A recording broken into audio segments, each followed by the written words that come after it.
showtime. It's recording. It's showtime. Today's topic is the power of words. No. Energy. Okay. Hello. No? We're going to say hello. There's an opportunity to make your day. That's wrong. Good. Welcome to Shimane's house.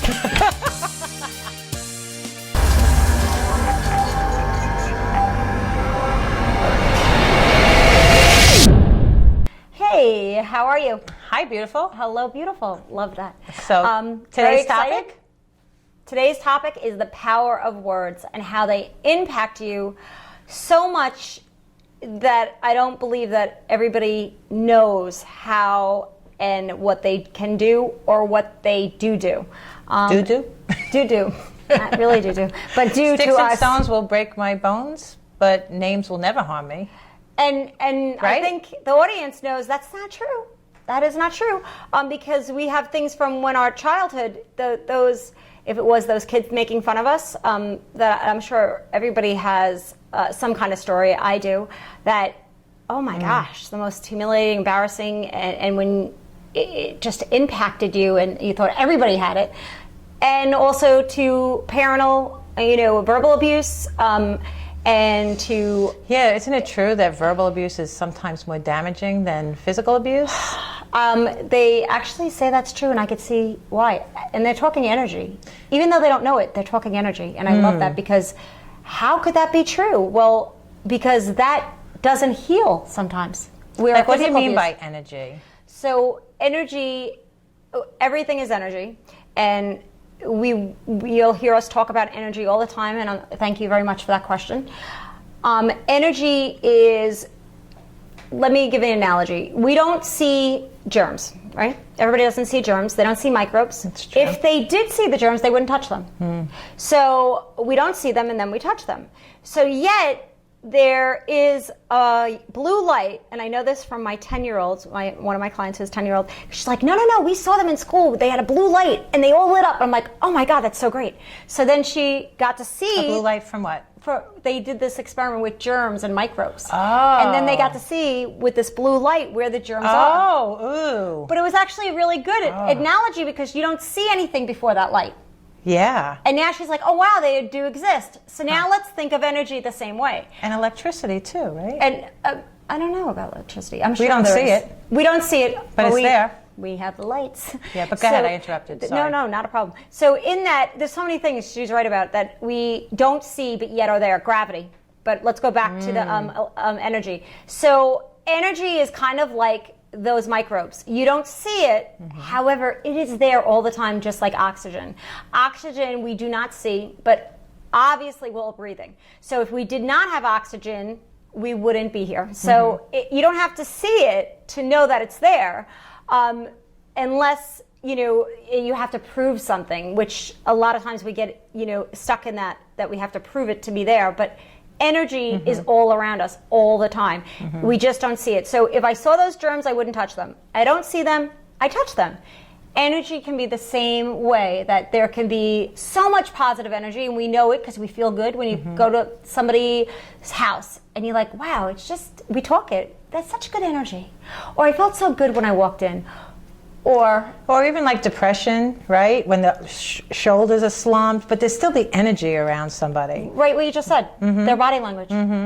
They're depressed. How do you know? You saw it in them. Yeah, the shoulders are slumped, but what else? What else is apparent? Well, their head is low, they're slow. And how do you feel around them? Draggy. Yeah, unhappy. It's really hard. They actually have a commercial, which I'm so glad they have that commercial about the depressed person and how hard it is to be around a depressed person. I don't know this. I don't. Oh, yeah. Ironically, I don't have TV. I have a TV. But she's on a TV show. I know. This is ironic, isn't it? I have a TV, but I don't have cable. And for like 15 years. So tell me the commercial. So yeah, they're bringing it to the public, and I'm sure you guys probably have seen it. It's for medication, and they were just saying that you should get help and how hard it is to live with someone who's depressed. Wow. And I know. So it is really bringing it to people's attention. No, that's great. And you can see the energy when you watch the commercial. You can see the person's They make energy. it animated. No, unfortunately, they don't do the energy waves. But they make it somehow that you could see the difference. It's dark. Right. Mm-hmm. And that's actually very true. When you're feeling in that slump or depressed, or you feel that darkness. Now, it doesn't mean that you're dark, but you feel heavy. Mm-hmm. And energy is that component. You feel lighter, you're happier, you lift it up. Mm-hmm. We talk in energy all the time. And words are part of that energy. And an example of this is that if I say to you, I love you, you feel good. Yeah. If I say I hate you, shoulders go down. Yeah. But now wait, I'm her friend. She knows I'm her friend. Mm-hmm. I know you love me.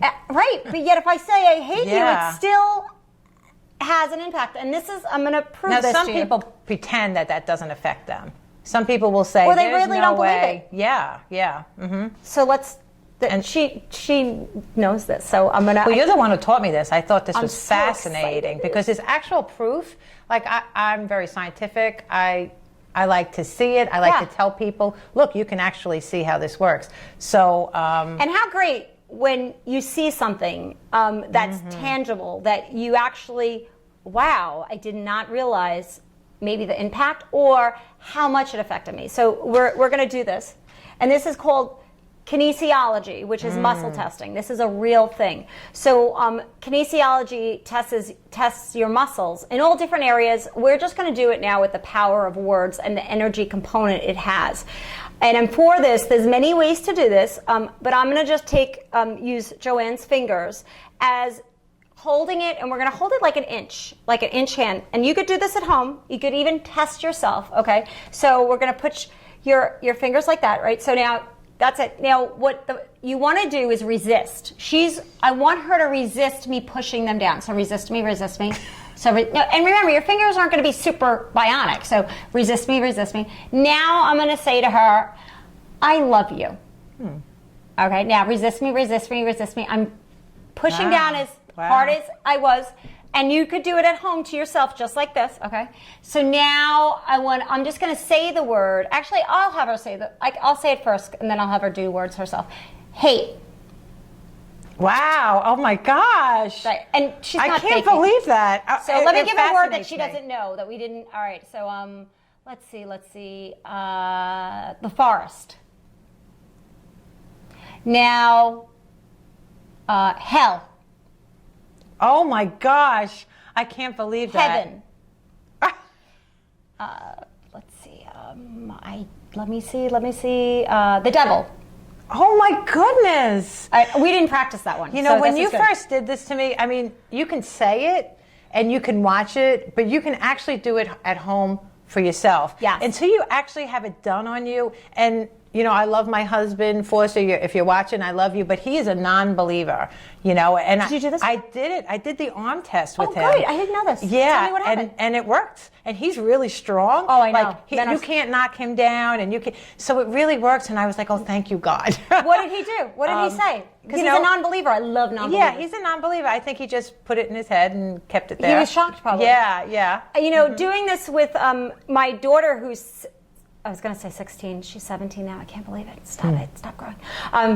And she's my youngest, but with her friends. Words. Now, is that a good thing to say? Actually, I in my head mentally, that back. I'm so appreciative that she is growing, and because I don't want, and I am. She's my baby, and I'm so thankful for all my children. But going into her friends and growing up, and I'm her mom, so being that I'm her mom and she's a teenager, right now it's like anything that could be embarrassing, and that's just the way it is. Hopefully that will end soon, and it has with my older sons. You're probably embarrassing her right now. I probably am, and I probably am. Anything I would do and talk, might be. That's okay. I'm used to it. I have older ones that I used to be the worst mom ever, and now I'm the best mom. So I know how it all comes out. All right. So in that though, her friends love it.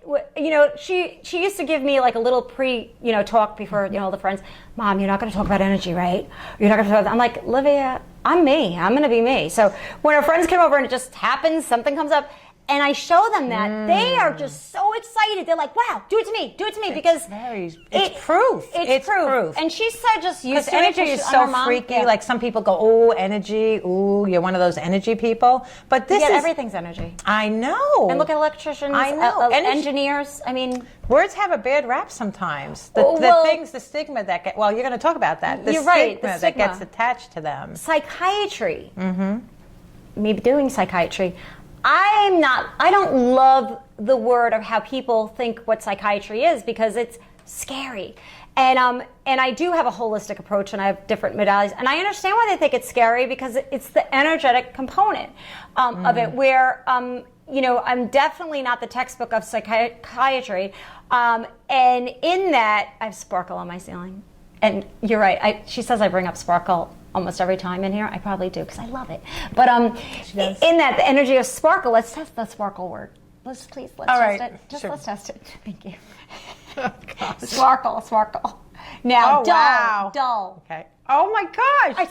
I love the word sparkle because it does that to me.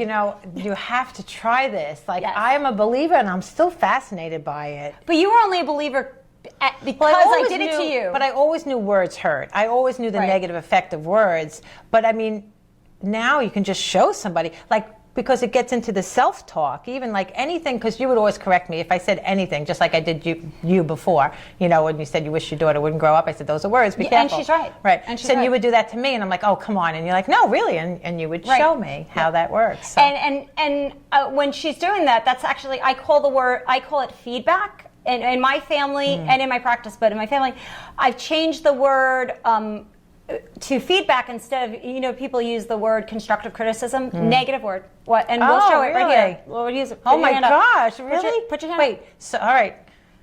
Say constructive criticism. Constructive criticism.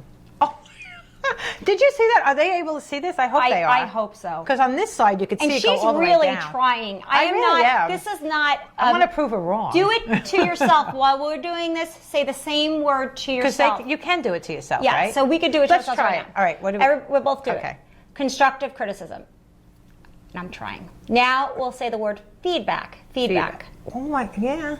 So I, being aware of this, and I teach this, so remember that. So that's why we're doing. And what's it called again? Feedback. Kinesiology. Tests. Google it. Yeah. And it might go into PT, physical therapy, because it is a real thing, muscle testing. So now with that, the word feedback. So now if I change that I'm going to give you feedback. Most people don't know, but you're automatically not shut down. If I say the word constructive criticism, however you've tried to change the way you think of constructive criticism, there is an energetic component to it that blocks. Really? Yes. So you can't, even if you wanted to, change the attachment? You can try. However, you didn't make up the word.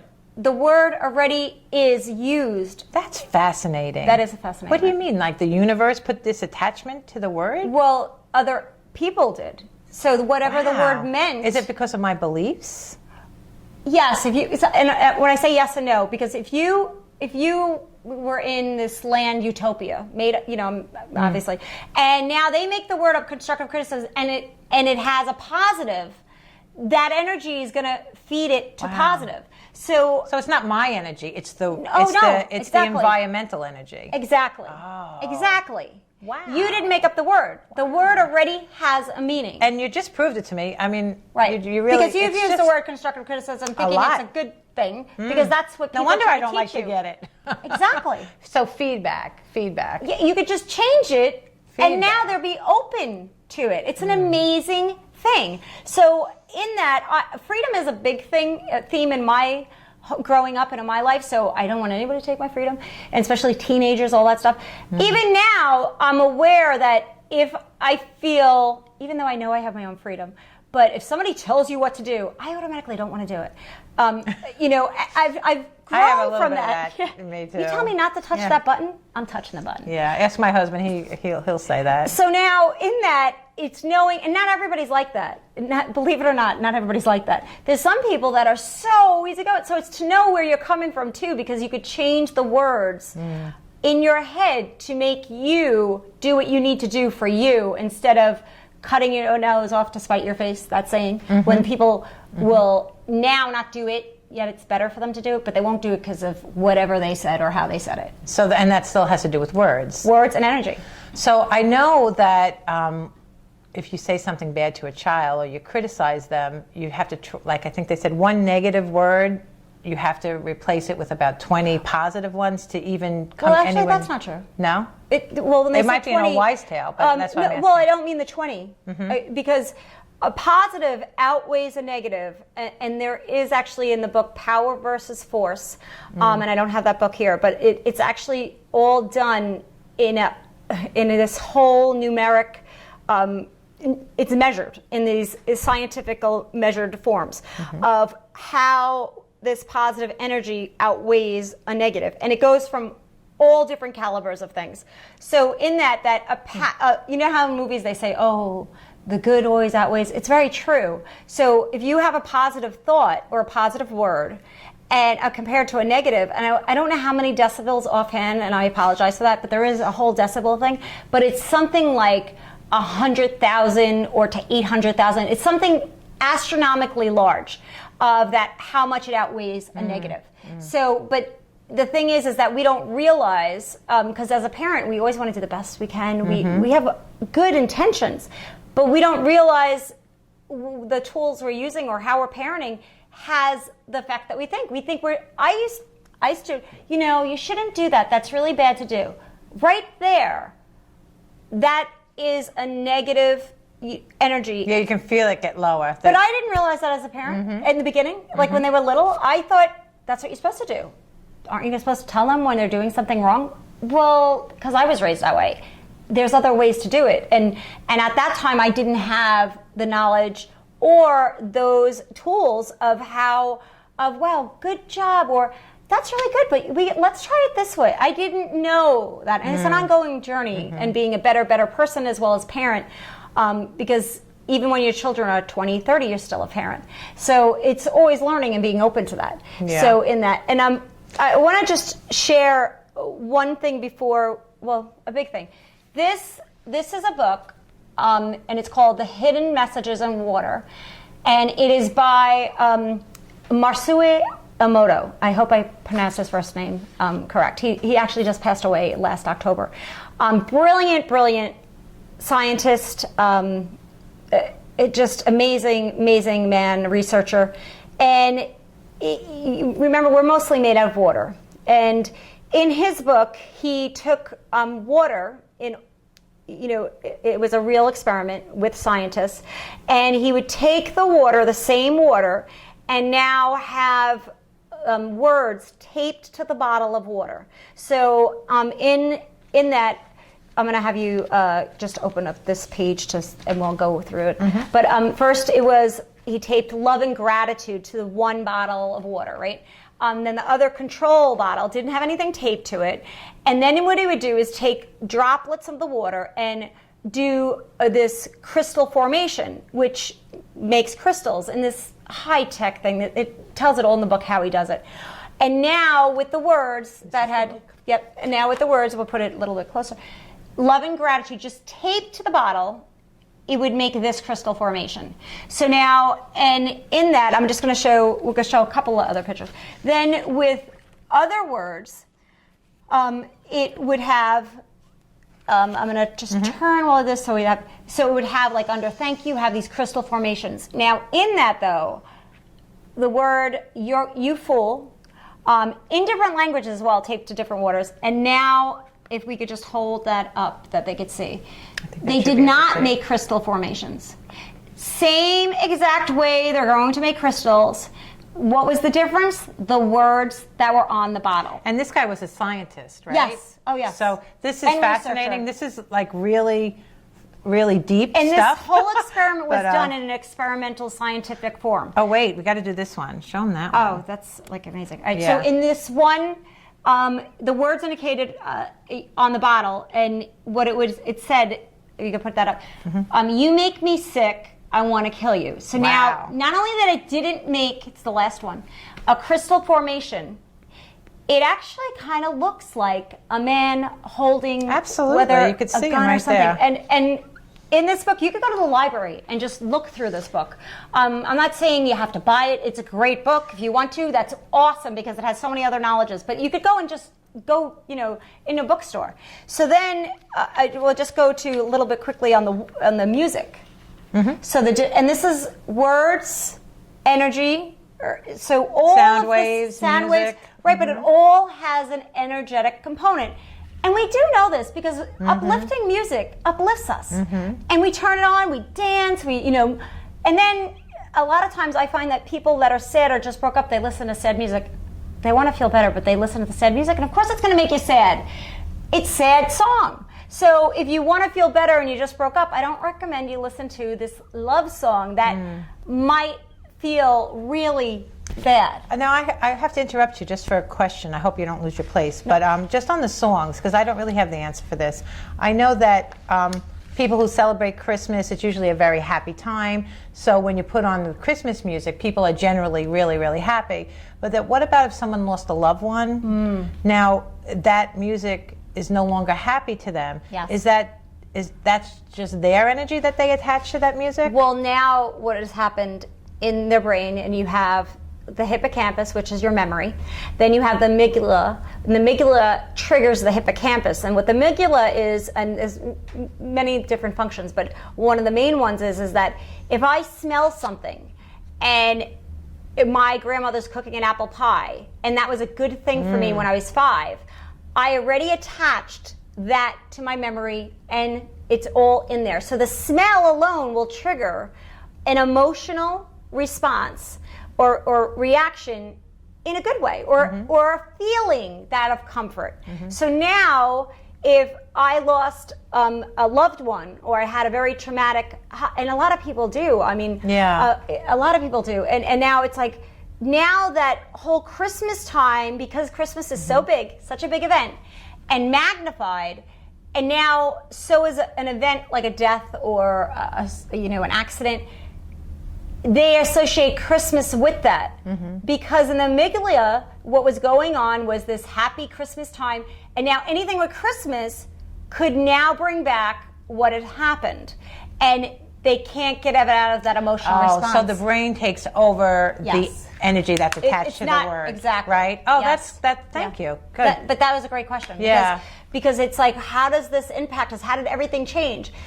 Because I would have went to bed last night and said, I should have asked to that. So maybe they would. Yeah. So and it was a great question. Yeah. And there is a way to actually, many ways, but there's to get rid of those pre-existing anchors to pain or PTSD. Anchors. That's good. I mean, it could be a PTSD somebody has, which what is a post-traumatic syndrome, is that an event now triggers like almost that you're in it, or the pain of it being in it. So, and I'm not saying that that's a PTSD because it's Christmas time, but yet they can't even enjoy Christmas because they're anchored in pain. And to get rid of the anchor, there are definitely ways. Oh, I can't wait to talk about that. That's good. So back to the music, right? Just because of energy, we're talking about that. So now they did the water, and they played music, different kinds of music on the bottles of water, and then did the crystal formation to see what it would make. So now this is... and there's a couple of pictures in here, and I really recommend you going to the library or buying the book, but you could just look through it. So this is now Mozart Symphony number 40 on this side. Beautiful crystal formation. This is just the G string on a guitar, a beautiful formation of a crystal. So now, and I won't go through every single one, but the ones that are really cool. So now they did Elvis, and this is Heartbreak Hotel. What does that crystal look like?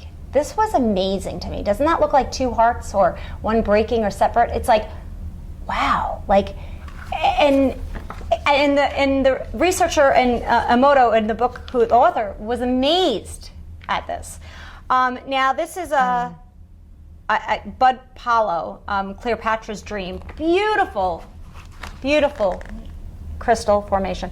And then on the other side is heavy metal. No crystal formation at all. It looks like it's shattered.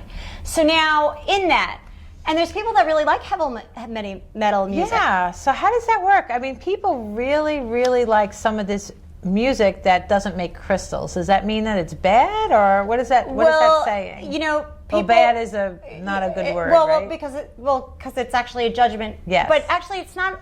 Is it good for us or not good for us? You know, I'm not saying bad is always a negative word, always and never dangerous words. Is it bad for us? But I really like it. Is there lots of things that we really like that aren't good for us? You know, I know that maybe staying up late, and if I did that, but I like it, but yet it's not physically good for me. But yet I like it and like it. There's other things. I don't happen to like alcohol, so that's not one, but a lot of people do. I just don't like the taste. All right, there you go. Actually, chocolate. that was a perfect one, because food. All right, so if you have that Entenmann's, the one with the marshmallow topping and the chocolate cake, oh my God, if I taste it, I will want to eat it all, and I probably will. So I can't have it in the house. I love it, but it's not good for me.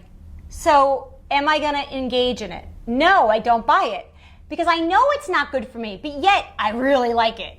So the same there with the heavy metal music. Yeah. And I'm not saying their preference to music, oh, it's so bad. No, is it good for me? Is it good for my quality of life? Is it feeding me a positive or a negative? And that's the way to not judge yourself. People do it that are really into nutrition or exercise, and they're getting in touch, that they might, I'm sure they love certain foods, but they don't eat them because they know they're not good for them. It's not because they don't like them. It's they don't like how it feels in their body, and they might be more centered. I know certain things for food I do like, but yet it's not really great for me. You know, if I eat it or not, I can do whatever I want, but how does it make me feel afterwards? And Words are powerful. Yes, very powerful. So with this, this is a great way to show how of an impact of things that we do not know. So if I'm talking to somebody else, and we're usually thinking that way, but I want to bring it back to ourselves, because what we have that we do, and most people do this continuously, is the self-talk. Oh, I could just simple self-talks. Yeah. Like I look fat in this. Oh, right there. Everyone has Or when said they look in that. the mirror. Yeah. Oh, you know. Yeah, I'm not as young as I used to be. These are great, because I am one of limiting. I can never do that. And actually they have a picture in there of do it or let's do it, and one was a crystal formation of let's do it, then the one that says do it. Oh my gosh, it was horrible. So it's an amazing thing that what does one do to us, what does one not do to us? And those words that you said, you look in the mirror, and what most people do, I'm going to say in this country, okay, they look in the mirror and they go on what they don't like. They don't look at what they do like. And now in that, I remember growing up, and I love my family. And in a lot of ways, they've taught me a lot of things I don't want to be, and I don't mean that in a negative. They taught me a lot of great things too. But so when I say this about my family, it's not a negative. It's a good thing for you to go back. How do I feel? How do I feel? What am I doing it now to myself? So if I would look in the mirror, if I would go on, oh, what? Didn't you get enough of yourself? Or don't pat yourself on the back too much. That was a big saying. Yeah, the old days, they always did that. Well, the longer back in the day, like some people didn't even have mirrors, but now, come on, there's mirrors and selfies all over the place. I know, which actually is not. Everything's about balance, though. Yes. But now, if you looked in the mirror for a long time, I don't know, would your family be okay with that? My grandparents probably not. They would not think that was a good trait, you know. So, and now in that if you're looking in the mirror and then picking out all what you don't like, which most people do and still do, think about what you're feeding yourself. And now, in that, looking at the mirror and saying, wow, my hair looks really good, or I love this, it's like so hard for people to do, because if you're going to look for the negative, you're going to find it. And yet you're not giving yourself the nurturing, the love, the compassion to actually grow in what you want. Think of a garden, and think of ourselves as a garden. And in the garden, what does it need? It needs the water, it needs the nurturing, it needs the fertilizer, right? the same for us. But if I'm going to now give that garden no sun, very little water, if that, I'm going to actually not give it fertilizer, I'm going to put toxins or little poisons in it, how good is that garden going to grow? So in ourselves, the same way. So if you give yourself the positive, the love, the nurturing, I'm not saying not to identify what you need to work on, but how you do that is going to affect how you grow. And that's not being selfish, you know, like so many people really, really. Well, what's your definition of selfish? Which probably is universal. Oh, selfish? Well, I would think that for me, I'm definitely not a self. No, but what do you think? If somebody's selfish, what do you Selfish would be rolling over other people to get what they want. Right. You know, that would be for me. But now, how selfish. do people use that word selfish? Right. Because you're right about the word. It's supposed to be of what it means that there's no balance. There's only one way. And yet that word alone is thrown out and actually done as emotional blackmail as well, which is emotional blackmail is that I'm going to say this to them, whether it's you're aware of it or you're not aware of it or you were taught it, because they're doing what I don't want them to do, and I want that, so they shouldn't do that. So in that is that you're so selfish when you do that. Can't you think of me? Or well, that's all those statements that a parent, so let's think about this. You're just going to say it. The children are growing up and the parents are saying that to their children, right? It could be what because you we just grew said. up with that too. Yeah, and I'm sure many people, no one's perfect, so, you know, someone comes home from work or, you know, maybe out of the side of their mouth they say, shut up to a kid or just shut them down, not necessarily even saying shut up. Just children should like be seen and not heard. With a look, you know. So now that's all energy, and we're all getting to the fact that words are powerful and the way they make you feel. So now a child is raised, even just a couple of those things, that if they haven't been addressed and haven't been replenished with good positive thoughts, now they're going to go look in their mirror at themselves and they're going to see that and feel that. Well, when you say the same just way. a couple of things, if it was just a couple, that would be like really great, right? But it's statistically, not. we all, you know, it's really a big deal, and that's just a mild case. Yes. You know, I mean, we see it all the time. I know it breaks my heart. I never know what to do when I see it in the store and I see somebody screaming at their kid. Yeah. Oh my gosh, I feel the words. Well, when I was younger, I'm definitely an advocate, and I'm grateful I'm an advocate. So it was like when I was in my 20s, I had to be like maybe even earlier, like I was 19 and I had Anthony. I had my son really young. All right, so and that will probably be a topic on another show.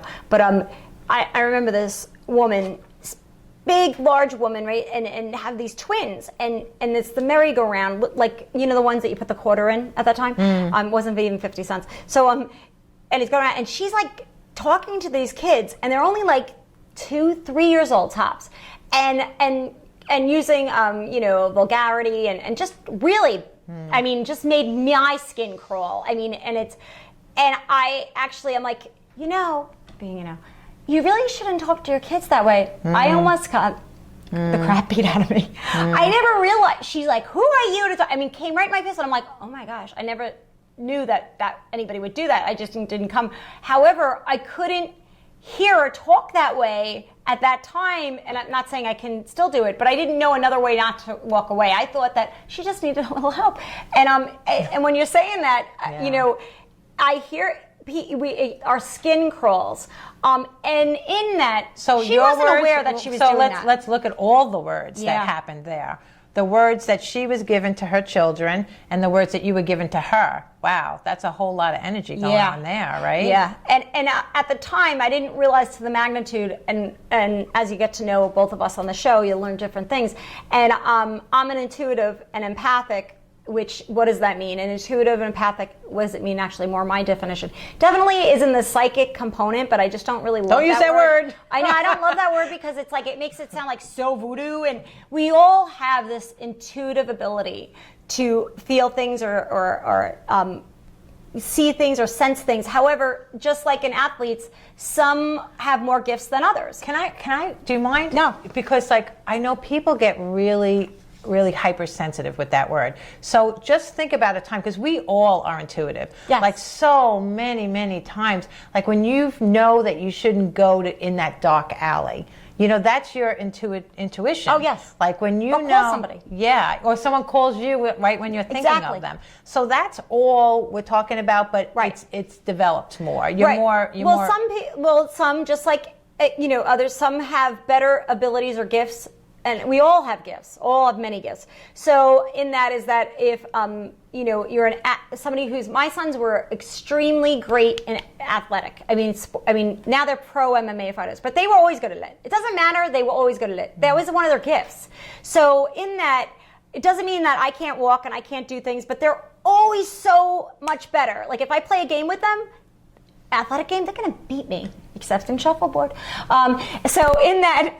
And I have to because they beat me in anything. You're so it's like competitive. They get that from me. But in the sports, I can't compare. Now, it doesn't mean I can't do sports. No, but they're just how gifted. So in that, getting back to it, not being aware, and a lot of people have this, and I mean this, and that's why certain things affect you more. It's not really what's bothering you, it's who's bothering you. That what somebody else is saying, maybe to even somebody else, or the atmosphere, energy, affects you. Because it's so negative in there. Because you're more empathic than you think, and you haven't learned to shield or not let other people's energy come into you because you didn't know it. Like when you're with the depressed person. Right. Where in what I do, not that you should always help a depressed person. Well, but not it's just, always. For every person, it's a little different, right? Because you in that, never what use if those words always? Right. Exactly. Always and never dangerous things. If somebody doesn't know what to do, or they feel like they're so far gone that there's always you could always make a phone call or something like that. Yes, and sometimes they need that phone call. You don't want to enable anybody, at all. Right, and but I think the biggest thing is that people don't know what to do, so they do nothing. But this really ties into what we're saying, a depressed person, because words can actually lift someone's depression. If you use them correctly, or words can create someone's depression. Can I tell yes, please. Story? So, hearing this from somebody that I know that was going through something, and I didn't know that at the time. So, however, what helped them get out of it was, and they were very, very depressed, and what helped them get out of it was a friend saying, wow, I would be so sad if you were gone. And that, I got chills right now. That sentence, those words, had them feel so much more than you would think that they mattered. And that's what had them be like, wow, you really care. So in one moment, changed the whole thing. Those words were able to shift someone's whole to give them hope life or a energy. different perspective. Yeah.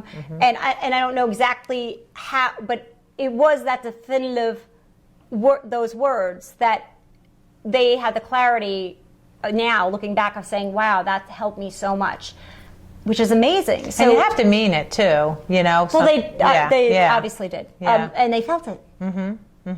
They were really present with them, and they meant what they said, and they actually were able to infuse in that and absorb that. So what we say can affect somebody, and we all know this, because somebody could say something and they didn't think twice of it, and that other person is reflecting, or they felt cut down, or their interpretation of it. So in that, most people have really good intentions. And going back to our parents and all, our parents tried to do the best job they could. No one is born and says, I'm going to really screw my kids up. Absolutely not. They did the best job they could with what they had. And that being said, so are we. We do the best job we can with what we have. That's why we're doing the show, though, right? To break the cycles. Well, I love this. Joanne wrote down, and I thought this was brilliant, of the reasons of doing the show, but go ahead. Well, the reason we actually decided to create this show is so that we could bring to you and anyone who's watching that you can always change your mind or change your situation and get help and be happy. And there's tools and situations, and if you continually watch the show, what you're gonna know and what we're gonna teach you is how to manage your stress, how to let go of old wounds and resentments, and how to become the ultimate you. And you can do it. And really love yourself. and really love yourself. That was important for me to say. Thank you. You're so welcome. It's so true. And I Yeah. love that she, had that all written down. And I'm all showed about it to me mission before. statements. And I love mission statements, and that's really great. It's a great. So you mission got statement. our mission, right? So okay. and I'm adding into the mission statement because Yes, I can, please right? do. Yes. To really love you. Yes. First and foremost, because when you love you, you invest in No you. one's more important than you. It's so true. Yeah, I mean, like ourselves. I mean, she's really important too, but No, I got it. Right, yeah. I wanna make sure I they love get that it. you Yeah, said that. yeah. Because I want you to feel that way. Right. I don't want to be before you. Even my husband, I don't want to be before him. I want my husband to do my husband. I do me. If I thought it was the other way around, which a lot of people do because we grow up with that, and you don't make me happy, and you don't this, what happens is they go down this road that they're never truly happy because they gave their power away unknowingly. So, in that, going back to the words and self-love, which the words I want to bring back to the self-word, our self-talk, what we started with in the beginning, is that affirmations. Affirmation. So how can we, which we didn't bring up yet, but what is one of the tools that I have used and I continually use, and that I teach and give, that to start implementing, and in that, the fake it till you make it, right? Fake it till you make it. Not only you make it, you become it. Yeah. So now, an affirmation is what? An affirmation is something that I'm going to affirm to myself that I want to be true. So at first, it's going to feel very, very foreign, fake, because if it's affirming something that you do want to be, and I'm going to give an example because I think examples are always great, and I have to have real life. So when I wanted to be a good parent, I didn't want to parent with criticism or negativeness. And when I came from, you come from all this stuff and you want to always do a better job. I would watch these parents and I would see them being like, oh, how do they parent like that? Like they were talking like nice to their kids and just loving. And I'm like, I want to be like that. So I remember practicing. When I say practicing, because I felt like a plastic doll. I'd be like, good listening. Wow, good job. And when I say it felt so plastic, foreign, and fake, I'd be like wondering, does everybody know that this is not me? And I really did feel like that. I kept doing it. Well, I'm not even that it is me. I've become that, what I implemented, but it did not feel like that was me at first because it wasn't, but it's something that I wanted to grow and to become. So that's what we mean about the fake it till you make it till you become it. But it's putting in what you really want. So when mirror work, and Louise Hayes, who is amazing spiritual teacher, who's like in her late 80s now, I think maybe in 90, said, and she does a lot of mirror work, and I do mirror work as well with people. But mirror work is you look in the mirror and to say, I love you. I really, really love you. That is something I'm sure people do not do. Or it's hard to do. Yeah. And it's, some people have But you such would a hard say to time. keep on doing it, because I know we've had this conversation before. Like you just sit there and do it for how long? Well, one, you want to be aware of why it's so hard, because then we can actually get out the stuff, the programs, the words, what was said, or what we think, the shame out, right? So, but it's to also practice, I love me. You start saying it and saying it, and I feel it's not gonna stronger feel right. just as you say that. Yeah. I feel stronger. And you're gonna say it. You're gonna say, but I don't believe it. That's okay. You don't have to believe it. That's where we call, the fake it till you make it to become it. You don't have to, feel like it's you yet. But do you want to become that? That's the key question. And to reinforce it all the time. And other things too. Like I love some of these statements. You are more valuable than you think. Like tell somebody that. Tell your kids that you are more valuable than you think. Or even you guys out there. Maybe you're having a rough time right now. I am more valuable than I think. And the I am statements. Because what happens is that when you start with first yourself, and that isn't always a statement, because you live with yourself the rest of your life. So when you start there, even though we want to help everybody else, and I love that, however, if you're not good, you can't help anybody.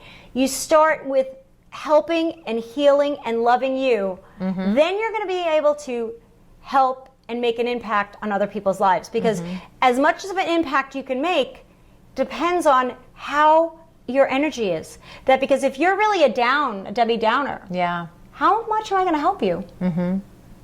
Right? So you have to help yourself first. Like if two people are drowning, how can you're going to take your? But if one knows how to swim, they can help the other one. But if they don't, exactly, good point. They can't. So and now if you have an Olympic swimmer, they're really going to be able to save you, or a lifeguard. So that's the same kind of analogy. So if you want to, and we first, and I love that about people. I mean, innately, we want to help somebody.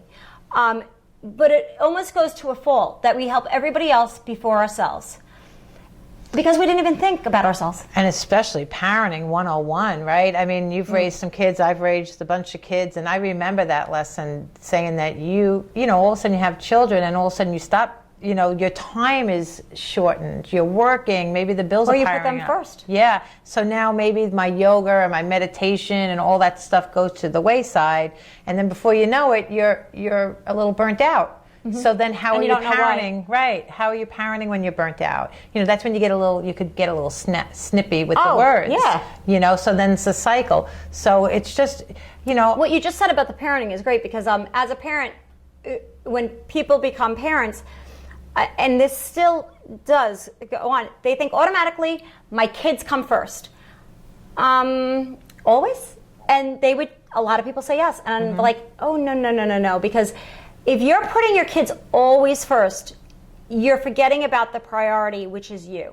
And that means that you're not going to know when you get burnt out until you're burnt. You're not going to know, am I doing this right, or or I just want them to like me. Being a parent and doing what I do now, and now I teach parenting as well. And my one son, Andrew, says that he should get 5% for every people I teach parenting to because he taught me everything I know. And in a lot of ways, he's so right because he gave me a run for my money. And I chose to try different parenting because I weren't working. Your family wasn't perfect? Oh, no. Well, and I so appreciate that because I have to tell you,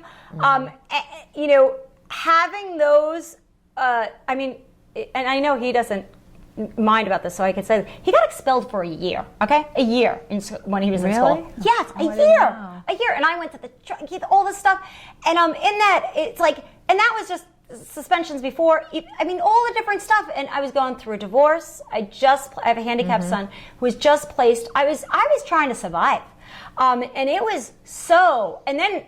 Oh my God, I must not be doing a good job. Oh my God, how can this happen now? And you just want to do a good job. And just those words that you just said, I must not be doing a good job. Oh yeah. Wow. Because he's not, and he was going through his own stuff of going through the divorce, having his brother placed, and he was acting out because he didn't know another way. And in that, it was difficult. I'm not saying at all it wasn't.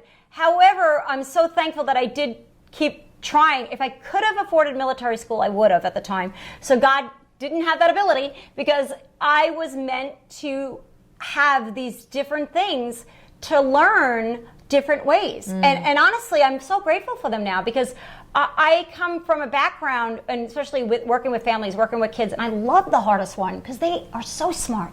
And they really are. And they're just not being heard, or they don't know, or they don't understand. And yet they're having a hard time, and it's like, I wouldn't have known what I know now and maybe I would, but if I didn't go through it and have it. I have real life experiences, so it's not like, oh, we'll just do this and they'll be fine. Oh, no. So it's like, that's a great thing because you know what? Life is life, and life can give you some hard things. However, how you persevere or look at them determines how and what you'll be and how your life will be. So your past isn't what you are. It's what you do with it that does. And I'm not saying you're going to all be peaches and cream all the time. You might be going through a hard time now. However, to look at things that a great quote is, life is not happening to you, it's happening for you. Oh, I love that. Isn't that a great quote? Yeah. Actually, it's a great quote. Say it again? Life is not happening to you, it's happening for you. And if you can actually just say that and fake that you're going to look at how is it happening for me, and this one is my quote that I teach people to. what is this? What am I supposed to learn here? So if I look at everything, and when I say everything, it's usually when people are going through a rough time, they stop and they're like so mad and upset, or what am I supposed to learn here? Because in every event, there's a learning. And you're gentle with yourself when you say that. That's a gentleness with the words, you know? Yeah, I'm not saying, I did such a bad job. I did this. Where look at before when I said I must not be doing a good job. Look at the difference. Right. That's growth. And I grew from that. Yeah. I grew from that because I was doing the best job I could with what I had. With what you knew. Totally. Yeah. And it was hard. They didn't have the show. They didn't have this. They didn't have the show to teach you. They didn't have the show, yeah. And in that I don't know if I'd even have the ability to take everything, but I would be able to little step, because I did seek help and guidance. I mean, I saw different therapists, child behavior, and I was going to school, and that and alone, because I was doing child and adolescent psychiatry. That was a specialty that I was going into, so I obviously was in that residency. And oh my gosh, how many gifts were in that? How many gifts that I learned. It was Stony Brook Putnam Hall, and I commend them on their teaching in their child and adolescent program in psychiatry is amazing, because we had to read a book, which this is a great book to get, SOS, Help for Parents. It is so basic, but so great, of behaviors, of why or what, and now how to, as a parent, follow through or see that you're giving a negative, positive reinforcement. And I didn't see it, but I was, and I didn't realize that. So it's there's tools out there. And I never stopped looking for tools. And that just happens to be me, and I'm grateful for that, where I could be probably annoying sometimes to people, right? Because I'll go well, that's one way. Well, you always want to help people. Yeah. And you'll share your knowledge with them, whether they want to hear it or not. And even if, sometimes. if you or somebody else, it's hard for me to make up something, but I'm going to try. But if you try to shut me down or say, that's not the way, or, if my husband says, oh, no, You're very that's passionate. I'm like, no. There's always a way. And in that, because there is. Yeah. And because there is, and I'm not saying that you just might not have found it. And that's where you don't give up. And when you're a parent, sometimes you don't have a choice, right? It's not like you can divorce them. It's a little different. So it's a great thing that you have your child has you, and there's reasons. And really, it's a great way to look at things that, what can I do now? And a lot of time is just, I'm doing the best I can with what I have. And I need to really just love me, because now when you start giving yourself that compassion, this is hard. This is really hard. The nurturing and the understanding that we'd give a friend that we usually don't give ourselves, that is so beneficial. And that gives you actually the strength to maybe go to the library, get that book, or ask somebody else. Yeah, words go, really, when you think about this, and we don't have that much time to get into the next level of this, but the power of words, self-talk, how they can hurt other people, and communication, right? We talked about communication, and then what about marriages and, relationships, and the words that get entangled and enmeshed, and how they hurt. And we don't even realize it. So going over back to affirmations with the words, and how is now an affirmation, and to instill this in is that first they're I am statements. I am, and now whatever you want to be. So let's do some. Because let's at least put out 10 I am statements for everyone. So if you're watching, you can practice this. Maybe you can go get something or hit the pause button so that they can write this down. Yes. And next week, maybe we can check in and see, hopefully, if they do them every day for whatever. So I'll split mine in 5 and 5, where first, since we're talking about parenting, I'm just going to add a couple. So in the parenting, that I would say, I am a very good mother. I am understanding and patient and in balance. So that would be a couple of all attributed that you could break into 3. That's a great example, after you're sharing your story, that you did that. Yes, because I needed it. And another one would be is that I am loving, and I hear and listen easily and effortlessly. When you're going to say I do not, and I'm showing you that because I could have went into that then, and of learning about affirmations, that's not what to do. It's turn it around. So I do not react. Nope. I respond, and through balance and understanding. So when you start going into, because this will happen, you're going to go into what you don't want to be. You want to change that into what you want. Which is going to be uncomfortable for beginners, right? Yes, but it's a good way to see, because as soon as you say, well, I am not fat. Nope. I am thin and I'm at 100, and whatever your perfect weight would be. That's a good example. Yeah, because people wouldn't say that. I want to lose weight. Don't want to say that. Because the universe only hears we. I feel good at 100, whatever your marker is. Even if you're not that, and you know that, and you're like, oh, but I'm not lying. Nope, you're affirming what you want, and your unconscious will work on it without you even knowing it. Wow. Yeah. So, another one with going back to us is that I love myself easily and effortlessly, because a lot of people have a hard time. I love to add easily and effortlessly because I don't need another life lesson. So, and it feels good when you say it. Yeah. I mean, I'm sure they can feel it too, easily and effortlessly. Yes.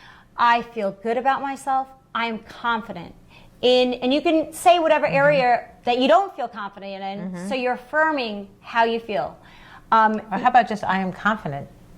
Right, but a lot of people have that because they're confident in some things, so and they feel insecure about something else. So it's that's good to know your feelings. Where do I feel weakened? And now affirm that you're stronger in that, but in confidence and clarity and balance, and to put all those things in. And now, if you want a boyfriend or a partner, and I have my perfect soulmate, or I have people will put names in. I try to say not to do that, because you want to always say or better. So I have the man of my dreams, whatever it's going to be, or better. You always don't want to limit the universe. So you want to say or better, because you don't know what's better out there. We just know what we know, and it's very limiting, honestly. So we always want to be open to that replenishing, and the universe is much bigger than us. So it can give us so much more than we can give it, because it's huge. So it's to be open with that. And what you imagine and becomes real. So just by saying those things, I mean, we're talking about affirmations, but still, it's still what you're saying and believing, and what you focus on, you get. Right. So are you going to focus on the fact that maybe you have acne, or are you going to focus on the fact that I have clear skin and I feel so grateful? So it's to put that in. So now, and I don't want to freak people out because every time I say something, what does that mean? Nope, that positive outweighs it more than tenfold. Really? Yes, and I will hopefully have the numbers for you. And I do have the book of paragraphs, but it's like 100-fold. It's like, so you've just outdone it. So when you hear yourself with a negative, replace it with a positive right away. And I used to do cancel. Yeah, people do that, but then put a positive in. Right. I like that. Cancel. It just feels good after I say something. Because we all say, no one's perfect. That's for darn sure. I'm pretty good at the negative talk to myself, but I teach this. So like it's different. Like, doesn't mean that it's to be aware of, I'm always correcting. When I say correcting, and that's even like I'm always giving somebody awareness of what they're doing. So my unconscious is working on it all the time to help others. So it's to be it in yourself. It's to be aware, because if you're not aware of it, how can you change it? And thank yourself for making yourself aware. Not that I did this and oh my God, look, I did it again. No, thank you. Yeah, because awareness is the first part, right? Huge if you want to be in the now and figure out your feelings. To change anything. Yeah. If you're not aware of it, how can you change it? Yeah. So in that, we'll come back with... yeah, because we have to end. Yeah, we have to end.